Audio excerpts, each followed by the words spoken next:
bénisse et que Dieu vous bénisse abondamment. Frères et sœurs, je suis content de savoir que vous êtes nombreux. Et vous qui me suivez, que le Seigneur vous bénisse. Et vous qui me suivez, je m'arrangerai à ne pas vous décevoir. Je ferai toujours de mon mieux à dire des choses qui puissent vous aider et à faire que vous puissiez vous rapprocher de Dieu. Et je pense que vous priez pour moi et moi aussi je prie pour vous. Merci Seigneur Jésus, merci. Que Dieu soit loué pour ce moment qu'il nous accorde. Et aujourd'hui, nous allons parler des 4 êtres vivants. Les 4 êtres vivants. Nous sommes dans l'Apocalypse chapitre 4, le verset 6 et le verset 7. Au milieu du trône et autour du trône, il y a 4 êtres vivants. Le premier être vivant a la face d'un lion, le deuxième a la face d'un veau, le troisième ressemble à un homme et le quatrième est un aigle qui vole. 4 êtres vivants. Donc, le lion, le veau, l'homme et l'aigle. Alors, c'est quoi les 4 êtres vivants? Les 4 êtres vivants qui sont au milieu du trône et autour du trône. Alors, les 4 êtres vivants, c'est Dieu. Voilà. C'est le Saint-Esprit. C'est l'onction. C'est Dieu qui agit en différentes...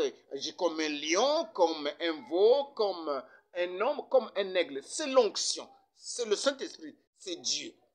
Mais Dieu dans l'Église. Dieu dans l'Église. Et l'Église a le trône. Le trône, là, c'est Dieu. Le trône, c'est la parole. Vous voyez, donc l'Église, c'est comme dans l'Ancien Testament. Il y avait le tabernacle, et le tabernacle avait ses 4 coins, et il y avait la tribu de Juda qui était à l'est. Leur emblème, c'était le lion, et vous avez le veau, vous avez donc 3 tribus à l'est, 3 tribus au nord, 3 tribus à l'ouest, 3 tribus au sud. Et chaque 3 tribus avait un étendard, un emblème. Et l'emblème là représentait les 4 êtres vivants. Vous voyez donc tout autour du tabernacle, il y avait les 4 êtres vivants. Et le tabernacle, ça représente l'église. Et quand je dis l'église, c'est l'épouse, ce sont les élus ensemble. Alors vous voyez, comme c'était disposé dans l'Ancien Testament, c'est la même chose. Le trône, c'est l'église, c'est la parole, c'est Dieu, c'est le tabernacle, ce sont les chrétiens, c'est ça. Alors, donc, la modèle que c'est disposé là, il y a une signification. J'ai dit que les 4 êtres vivants, c'est Dieu, c'est le Saint-Esprit. Ça protège le trône, ça protège l'église. Donc, quand le Saint-Esprit est dans les gens, il entre dans les gens. Alors, dans l'église, vous avez des gens qui agissent comme des lions. Quand ils ont l'onction du lion, vous avez des gens qui agissent comme des aigles, qui agissent comme des veaux, qui agissent comme des hommes. Alors, donc, les 4 êtres vivants, c'est aussi l'église. Parce que quand ça y est dans l'église, donc des frères qui agissent comme des lions dans l'église, les lions, vous voyez, comme au temps de Paul, il y a eu à l'époque de Paul, l'âge de l'Éphèse, c'était l'onction du lion. Ensuite est venue l'onction du veau, quand les chrétiens ont été sacrifiés comme des veaux. Et ensuite est venue l'onction de l'homme, au temps de Luther et ainsi de suite. Et quand c'était l'évangélisation, c'était des hommes. Et dans ce temps de la fin, l'onction de l'aigle. Vous voyez l'oiseau qui vole plus haut dans les cieux et qui voit très loin. Donc aujourd'hui, le Saint-Esprit agit comme dans des gens, des aigles. Le chrétien, c'est aussi un aigle aujourd'hui. Quelqu'un qui comprend profondément les choses de Dieu. Quelqu'un qui voit loin dans les promesses, qui voit loin dans la divinité, qui monte très haut dans la révélation. C'est ça des aigles. Donc dans l'église, nous avons aujourd'hui des lions, des gens qui ne supportent pas le péché. Quand il y a le péché dans l'église, ils se lèvent.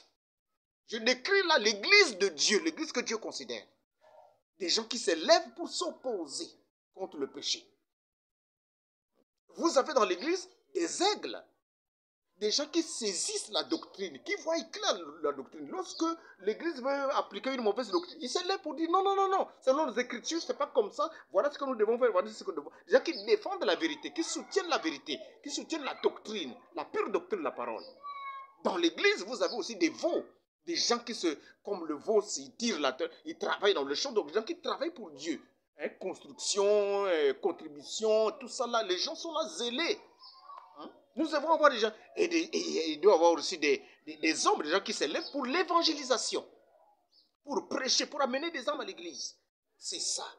Donc les 4 êtres vivants, c'est Dieu, c'est le Saint-Esprit, c'est aussi l'église, parce que le Saint-Esprit dans l'église, c'est l'église, c'est les chrétiens. Voilà. S'il n'y a pas ça, donc si vous voyez l'église du Nouveau Testament a tenu bon, c'est parce qu'il y avait des gens qui s'opposaient quand ce n'est pas la bonne doctrine, qui ramenaient, quand bien même Paul dit, il dit dans 1 Corinthiens 2, le verset 14 là-bas, non, pas là, il dit, voilà, dans Galates 2, le verset 4 à 5, il y a eu des faux frères qui se sont intégrés, qui sont introduits dans l'église, et avec l'intention de dominer les gens. Mais ils ont compris, non, nous ici, c'est Dieu qui domine chaque personne. Hein? Vous voulez dominer les gens, non, ils ont résisté, parce que c'était des lions. Hein? Si aujourd'hui, il y a des lions dans l'église, vous avez des aigles dans l'église, vous avez des aigles dans l'église, vous avez des veaux, et vous avez des hommes dans l'église là est debout. Un homme, ce n'est pas un homme qui règne sur les autres, non, c'est la parole, c'est Dieu qui règne sur les gens. C'est ça. Et il doit y avoir des gens qui s'opposent. Et quand on prêche une doctrine qui n'est pas bonne, il y a des gens qui se soulèvent pour s'opposer, afin de ramener que l'église soit toujours le trône de Dieu. C'est là où Dieu tabernacle, Dieu trône, Dieu règne. Voilà ce que sont les 4 êtres vivants. Et si votre église est comme ça, allez de l'avant. Et si votre église a du désordre, vous devez vous lever pour ramener les gens. Je sais que la plupart, la majorité, c'est toujours des gens qui aiment la fausseté.